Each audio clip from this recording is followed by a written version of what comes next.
All right, so, well, let me think of how I'm going to start. That's important. We'll try to make it as PG as possible. You go first. All right, our best Matt story. I've heard stories about Matt yelling and how he can be. One day, walking down through the hallway out of nowhere, there goes a big Matt Haley fist through the hallway wall. I always liked the phone call from Matt Haley. It was like, where you're like looking at whether you want to answer or not, and then you're like, you have to answer. You have to answer. Because I'll only yell at you on the phone, never face to face. Never face to face, so you're like, ugh. And he's like, nobody ever answers my call. Yeah. if you But miss then why there's don't you It's call like, me? I need a favor. When do And you you're like, answer? well, what's the favor? Well, are you going to do it or not? I need a favor. I'm like, What's the favor? And then it was always like, it's a yes or no question. And then you're like, sure. And it's either like going to pick up coffee or like saving a child. You're like, I don't know which one it's going to be. And it was just funny. Like, that's how it was. I mean, I can remember, getting off of, he would be yelling at you on the phone about something.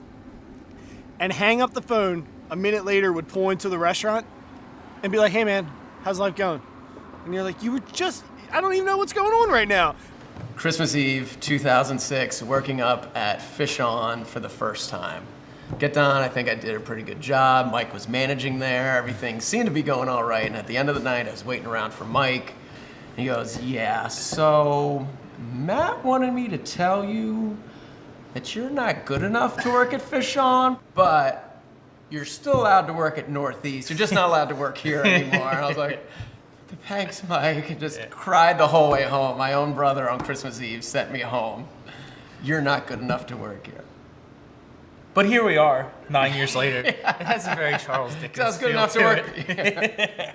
Probably started where he punted the help. Bradley said it was too hard. He came in here, touched the bread. It was like too hard. He's like grabbing like 15-year-old bustard, 16-year-old bustard. He's like, you, out back, grab all the bread.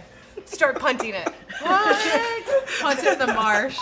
Punt the bread. They're like this, like shaking, like, okay. They come back and they're like, we just punted bread. Is that okay? We don't have bread. With Matt no longer here, I think we can all rest assured that it's kind of like a proud parent with their kid going off to college. He's instilled all these values and all this hard work ethic. I feel like he gave me a chance when maybe I didn't deserve it, and I'm grateful for that.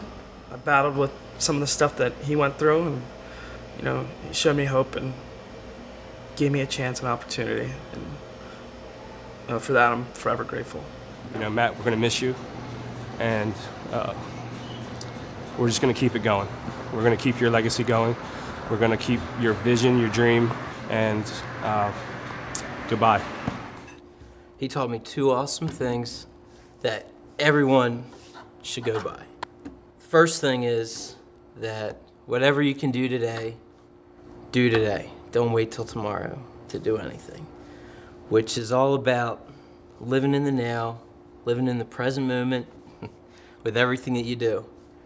The second thing is don't settle for great or good. Don't settle for good. But always try to be great. Great in every way, great in everything that you do.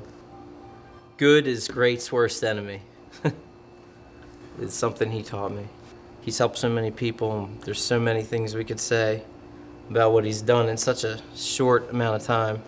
I'll tell you this though, we're a very strong group of people that he has put in place and put together, and this company is just gonna continue to strive on and push and help people, help more and more people, and teach people to help people, and let it continue to go. Thanks.